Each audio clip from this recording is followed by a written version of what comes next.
Russia has invaded Ukraine. Russia has invaded a peaceful nation, a nation that posed no threat to Russia whatsoever. 40 plus million people are having bombs rained on their head.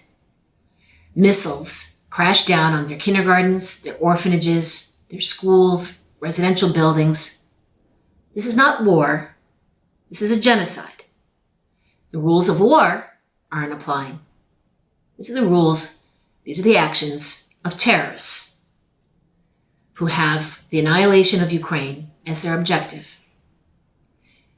So if we are looking at how we can, as individuals, as organizations, as countries who believe in freedom, who believe in sovereignty, who believe in peace, what can we do? Well, one thing we can do is stop financing the Russian bombs and the Russian missiles. And that means governments need to implement sanctions. Sanctions against all state-owned banks in Russia and Belarus, which is supporting this war, all state-owned energy companies, all state-owned logistics companies, and all state-owned transportation companies. The sanctions we have to date are not enough. They're a good start, in particular, the sanctions against the Central Bank of Russia.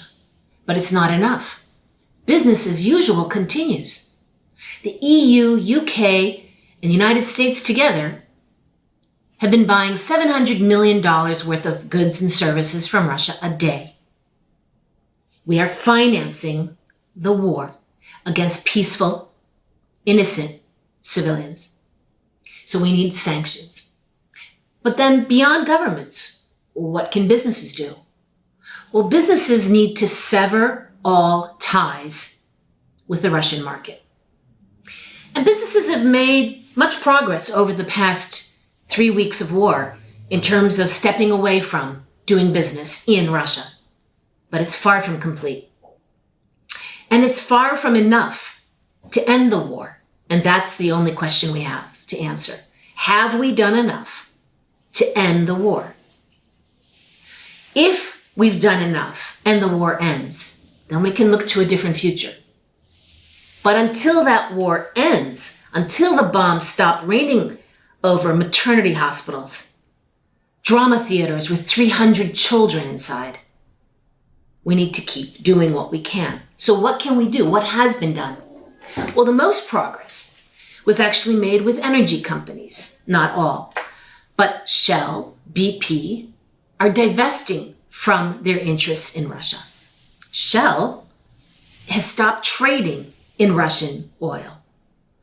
Some oil companies, Total, for example, continues to do business in Russia, continues to finance the war against Ukraine.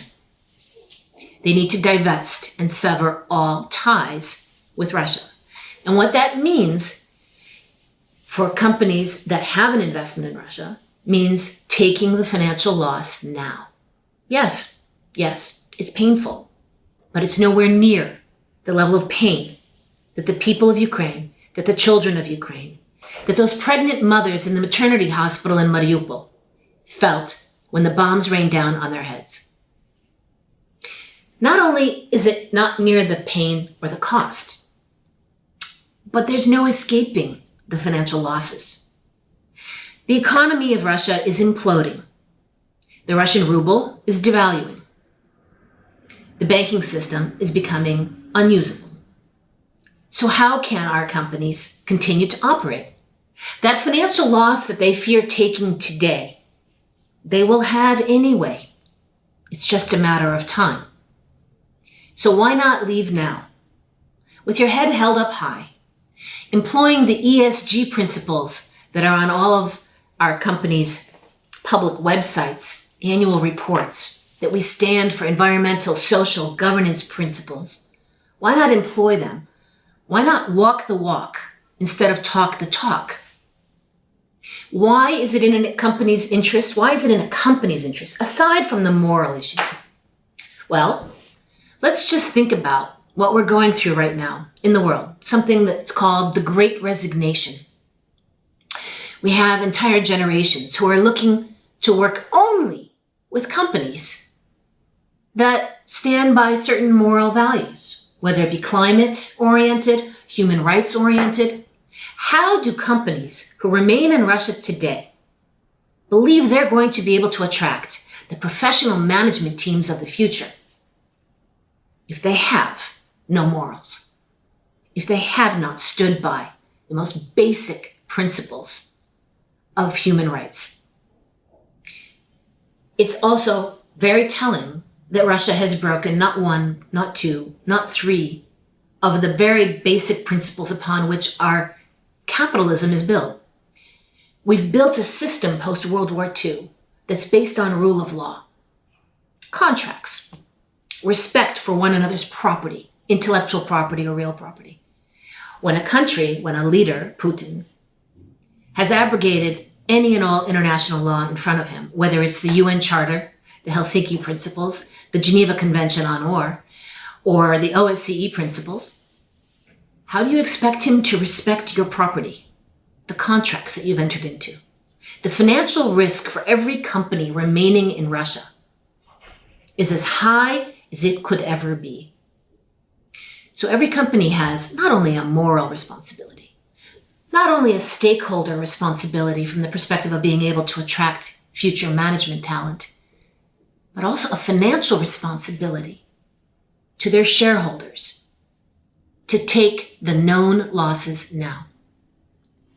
Now, there are companies that have suspended their operations, mostly retailers and FMCG, fast-moving consumer good companies. McDonald's has suspended its operations. Estée Lauder has stopped selling products and shut down its stores in Russia. And I commend them all for any and every step they've taken to divest of Russia. But let's be real. We have to take the last step. We have to cut off our investments, our relationships with Russia. We need to isolate that economy and stop paying taxes that fuel bombs and missiles aimed at nuclear reactor plants, which could cause the greatest nuclear disaster in humankind. We need to stop. Today, we have a situation where the last leaving are the financial institutions. Banks like Citi, who symbolize American values, who symbolize American capitalism, who symbolize all that's good about our role in the global economy, remain in Russia. To the extent they need to divest now. And we have to take it one step further. We need to stop not only being invested in Russia, but we need to stop doing business on behalf of Russian oligarchs and Russian entities. And that means our financial sector, whether it's investment banks, asset managers, pension funds, or other, need to cease trading on behalf of money that's been laundered through our economies.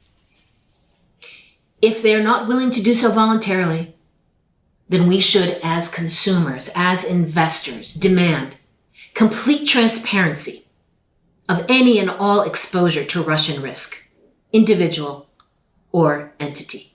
Not just sanctioned entities, all individuals.